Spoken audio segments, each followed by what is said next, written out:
In the field of monitoring and evaluation, tracking physical outputs like new wells or medical clinics is straightforward. Evaluating holistic human and community transformation is a different problem entirely. Changes in human behavior create a shifting landscape that is notoriously difficult to measure. Traditional quantitative metrics fall short here. A simple headcount or income bracket cannot capture complex subjective nuances like deepening spiritual growth or expanding social cohesion within a neighborhood. Without rigorous, standardized tracking frameworks, claims of holistic community transformation dissolve into anecdotal observation rather than empirically proven fact. Tearfund Bangladesh encountered this measurement challenge while implementing their localized interventions using the Akota process. Their objective requires evaluating deeply personal behavioral shifts alongside broader systemic changes across an entire community over a strict 36-month timeline. The tracking mechanism operates internally within community-level Bible study circles, functioning as the primary data-gathering environment. Validating this type of complex change requires a highly specialized data architecture capable of turning subjective human experiences into hard, measurable evidence. The structural solution to this subjectivity problem is the light wheel maturity model. This framework forces abstract well-being into 9 measurable categories, tracked over a continuous 36-month timeline. Data collection milestones map across 3 expanding levels: family, local church, and wider community. By intentionally phasing data collection, monitoring teams generate triangulated, rigorous evidence of community growth. We are going to deconstruct the mechanics of this evidence-based approach and examine exactly how local facilitators track and score community progress. The light wheel functions as a self-documenting data engine designed to mathematically capture human transformation. The model begins with its quantitative foundation.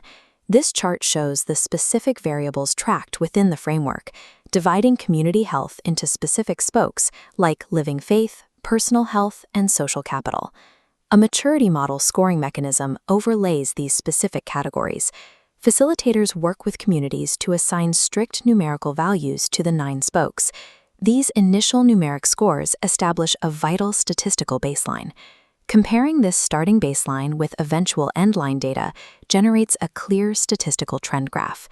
Implementing this presents a steep operational challenge. The technical data gathering must occur seamlessly during regular community discussions without disrupting the natural flow. Facilitators must manage 9 complex metrics while simultaneously leading spiritual reflections. Without a way to filter this information, the sheer volume of data creates a high risk of cognitive overload and degraded report quality. The system requires a mechanism to throttle these data points to maintain measurement accuracy. To maintain the integrity of the data, the measurement burden is forcefully distributed across a staggered, multi-year timeline.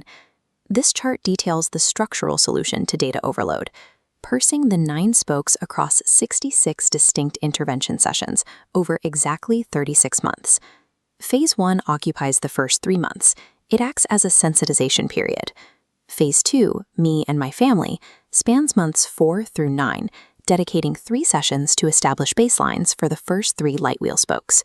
Phase 3, Me and My Church, spans months 10 through 18 to capture baseline data for the next 3 spokes. Phase 4, Me and My Community, is a 15-month stretch to finalize the baseline for the last 3 spokes. This staggered pacing ensures high-quality data capture without exhausting the target community. By utilizing a specialized toolkit, facilitators convert technical scoring criteria into specific Bible study prompts. This allows them to introduce complex concepts through localized conversations, 3 spokes at a time. Numeric scores provide the trajectory of progress.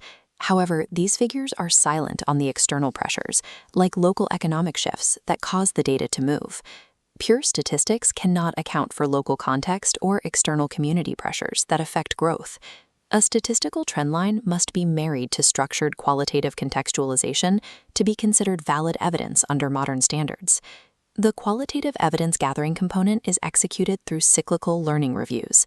These reviews trigger precisely at month 6, 18, and 33 to evaluate project successes and challenges in real time. The primary qualitative tool used during these reviews is the phase-by-phase SWOT matrix, broken into strengths, weaknesses, opportunities, and threats. Facilitators populate this matrix utilizing focus group discussions and key informant interviews with local leaders. This provides the missing context. For example, the notes record how sudden economic inflation acts as an external threat that suppresses the material asset score. Harvesting data about personal, family, and community dynamics requires a strict ethical mandate to protect every individual involved. Data collection demands informed consent, deep cultural sensitivity, and complete anonymization of baseline data. Systematically fusing these qualitative SWOT narratives with the quantitative numerical scores creates a highly triangulated dataset capable of explaining exactly how change occurs. The final architectural element of the timeline is Phase 5, the buffer period. This 3-month block, covering months 34 through 36, is a strict grace period dedicated to finalizing studies and consolidating fragmented data. This chart shows how 33 months of qualitative observations and quantitative scores converge, merging into a final, cohesive analytical report. This integrated mixed methods dataset is mapped directly against standard OECD DAC evaluation criteria. The quantitative maturity model scores provide hard proof of project effectiveness and impact. The strict timeline structuring and phased baseline execution prove organizational efficiency. The qualitative SWOT narratives speak directly to the intervention's cultural relevance and its likelihood of post-project sustainability.